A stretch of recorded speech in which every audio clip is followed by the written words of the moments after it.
Madam President, members of the Security Council, every month I brief this Council on the situation in the Middle East and the Palestinian question. Every month we speak of how continued settlement construction and the demolition of Palestinian structures in the occupied West Bank undermine the very foundations of the prospect of a sovereign Palestinian state. We condemn terror, violence and incitement that eat away at the trust between Israelis, and we call for unity and reconciliation.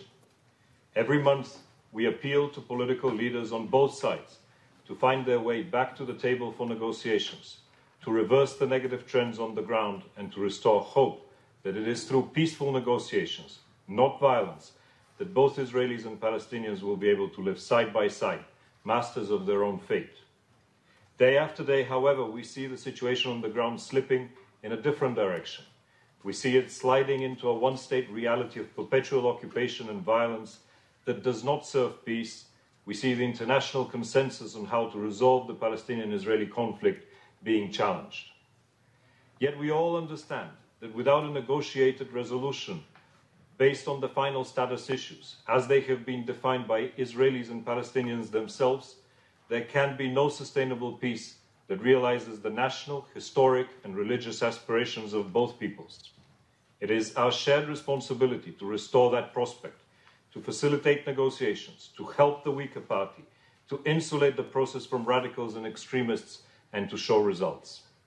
Madam President, before I turn to the most urgent questions related to the situation in Gaza, I would like to begin with developments in the West Bank, including East Jerusalem, where violence is on the rise and Israeli authorities have continued the demolition and confiscation of Palestinian-owned structures.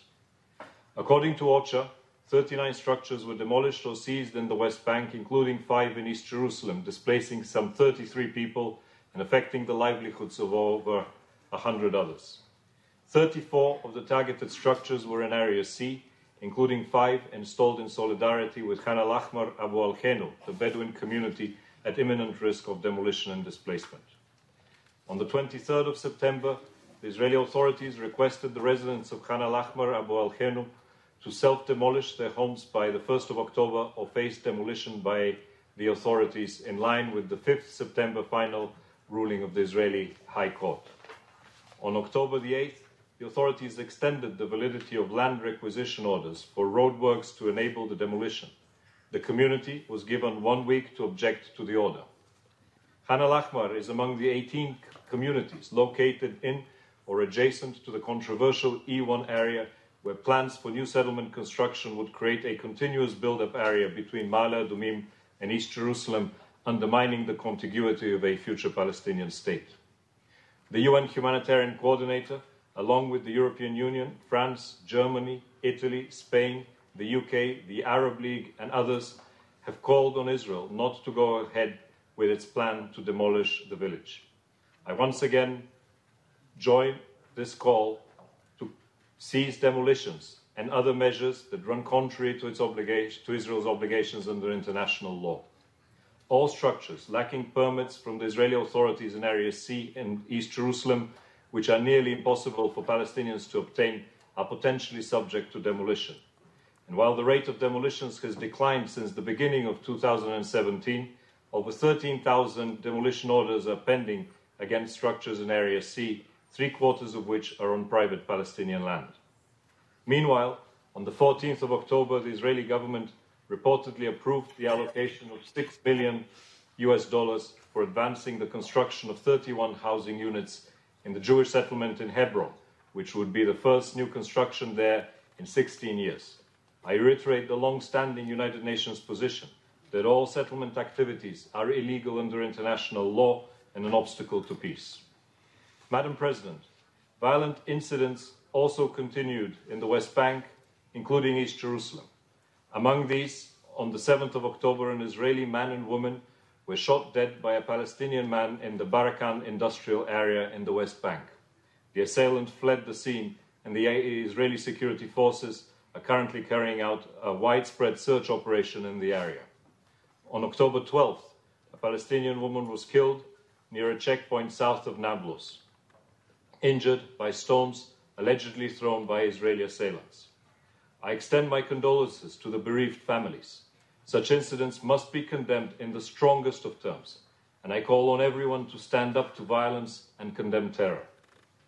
Settler-related violence is also a continuing concern. There were 23 attacks by Israeli settlers on Palestinians, resulting in 1 death and 12 injuries and property damage. To date, in 2018, according to OCHA, over 1,600 Palestinian-owned trees were vandalized across the West Bank. As the annual olive harvest begins, concerns are particularly high. I call on the authorities to ensure smooth access of Palestinian farmers to their land and that sufficient measures be taken to protect farmers and their property from attacks. In recent weeks, protests at the Gaza fence have expanded to include night demonstrations. Hamas and other militants continued to send incendiary kites and balloons across the border, causing fires on the Israeli side. The Israeli Defense Forces have responded with riot dispersal means and live fire. 33 Palestinians, including 9 children, were killed by the Israeli security forces during demonstrations and other incidents. Soldiers were meanwhile injured. Intense clashes have taken place at the Gaza fence during Friday protests on the 12th of October, in which an estimated 20,000 Palestinians participated. 7 people were killed and over 150 injured by live fire on this day alone. Incendiary kites launched from Gaza started fires, and IED detonated at the fence, and a group of protesters breached the fence and entered Israeli territory on that day. In addition, overall, during the reporting period, Palestinian militants have fired 2 rockets which landed in Israel. Israel responded with 45 missiles and shells at sites in the Gaza Strip. In the early hours of October the 17th, Palestinian militants fired a rocket from central Gaza towards Israel that hit and significantly damaged a residential house in the Israeli city of Be'er Sheva. The city, some 40 kilometers from Gaza and well beyond the ring of communities in the immediate vicinity of the Strip, can be reached only by medium-ranged rockets.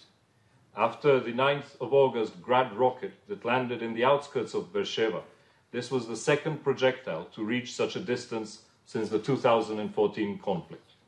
3 Israelis were reportedly injured.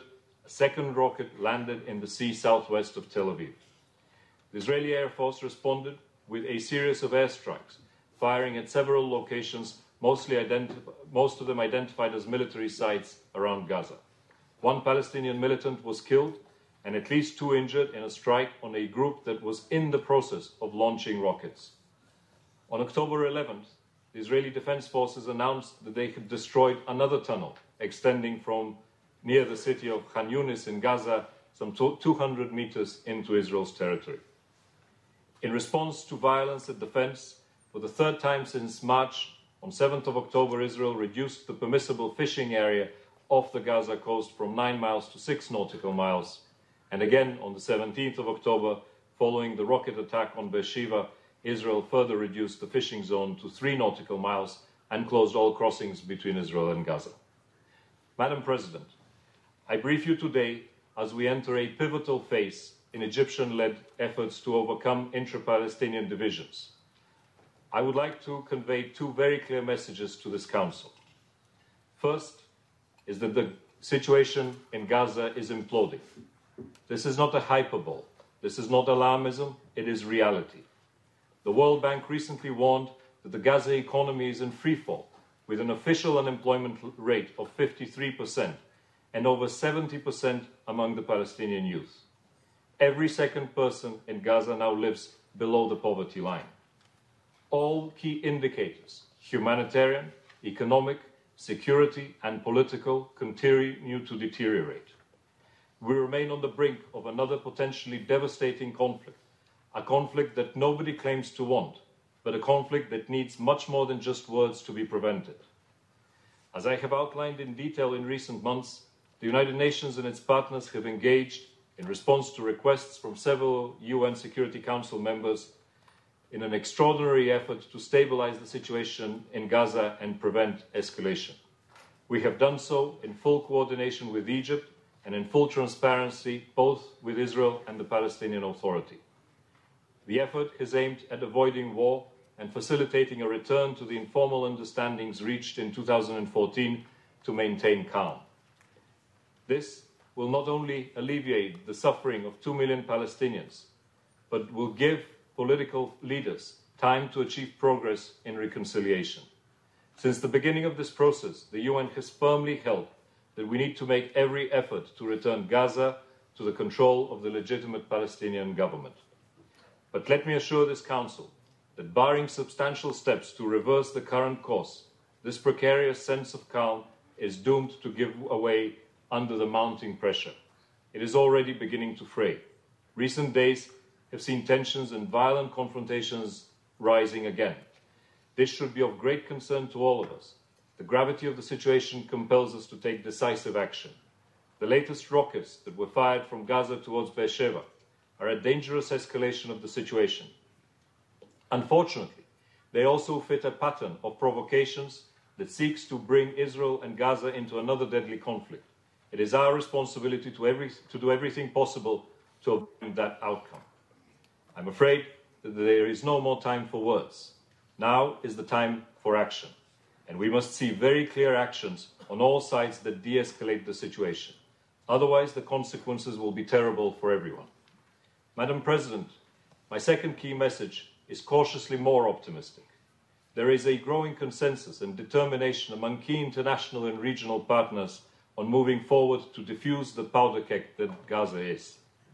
On the 27th of September, a ministerial meeting on UNRWA was held on the margins of the high-level general debate. Member states contributed generously to the agency, raising some $122 million. This has been very impressive collective international effort that has prevented an immediate shutdown of key UNRWA services, including in Gaza. Nevertheless, a significant funding gap remains.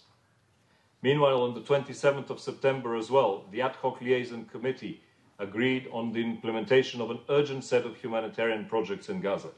These interventions are aimed at addressing the immediate needs of the population in energy, water, sanitation, healthcare, and economic conditions. The goals are concrete, they are realistic, and they are achievable. There is no discussion here of projects such as airports or seaports or sea channels. I take this opportunity to express my sincere gratitude and appreciation to the government of the State of Qatar for its swift and generous response to the AHLC call and providing some $60 million for fuel to increase the supply of electricity in the Gaza Strip. Madam President, relieving the humanitarian pressure on the ground will reduce the threat of escalation and give space for Egyptian-led efforts to return the legitimate Palestinian government to Gaza. The Middle East Quartet has also endorsed this approach. Disengaging from Gaza, plunging it into another conflict, or tightening the closures furthers the divide with devastating humanitarian and political consequences for the Palestinian national cause. Madam President, I appeal to you, I appeal to all Council members and to all friends of Israel and friends of Palestine to join the United Nations in calling on all sides to step back from the brink. All parties must maintain their continued commitment to the 2014 ceasefire arrangements. Hamas and other militant groups must immediately and effectively stop all provocations and attacks, including rockets and mortars, IEDs, attempts to breach the fence, incendiary balloons and kites, tunnel construction, and rein in all violence at the border. Israel must restore the delivery of critical supplies to Gaza and improve the movement and access for goods and people. Israeli security forces must exercise maximum restraint in the use of live ammunition. The Palestinian Authority must not disengage from Gaza and continue its engagement with the international community to help alleviate the suffering of its people in Gaza. Any effort by any party to block the provision of critical assistance designed to relieve humanitarian suffering must not be tolerated. Madam President, these steps are only temporary and aimed at avoiding war. We must never forget that at its heart, Gaza is not a humanitarian problem. It is a political problem. Humanitarian efforts are taking place in coordination with and in support of Egyptian efforts to bring Gaza back under the full control of the legitimate Palestinian government.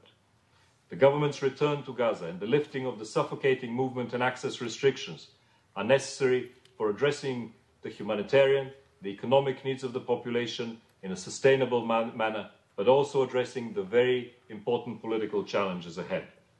In addition to the unification of all Palestinians under one single legitimate Palestinian national authority, the bigger picture must also be addressed: an end to the occupation and the realization of the two-state solution based on relevant UN resolutions, with Gaza as an aim to grow part. And make no mistake, the consequences of failure will be severe, just as the benefits of success will be profound.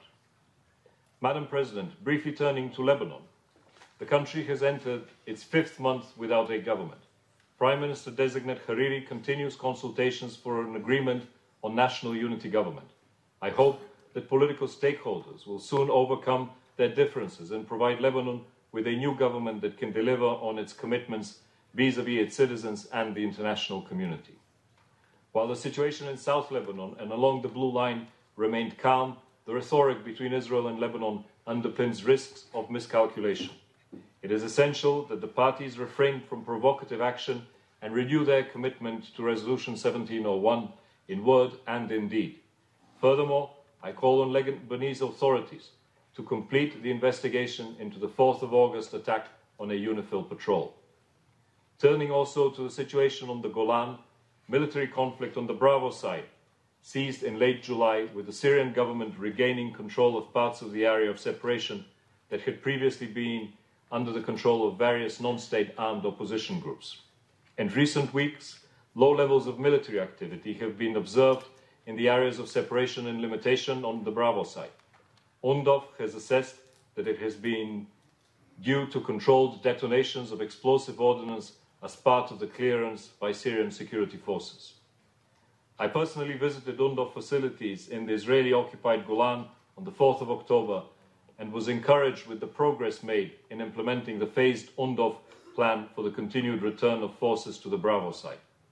I welcome the reopening on the 15th of October of the Konetra crossing, which was facilitated by the parties to the 1974 Disengagement of Forces Agreement. Madam President, in closing, let me reiterate that we must break out of the endless cycle of emergency responses and stopgap measures. The Palestinian people, whether they live in the West Bank, including East Jerusalem, whether they live in Gaza or as refugees in the region, deserve sustainable and just solutions, just as the people of Israel deserve peace and security. Both deserve to respect their national dignity and identity and to build a better future for themselves and their families. Palestinians deserve to be masters of their own faith, to be governed by democratically elected institutions, to have a state of their own that lives in peace and security with the State of Israel, without the walls of occupation, without the fear of reprisal or displacement, and certainly without the fear that the entirety of their lives will be spent struggling with no end in sight. Thank you.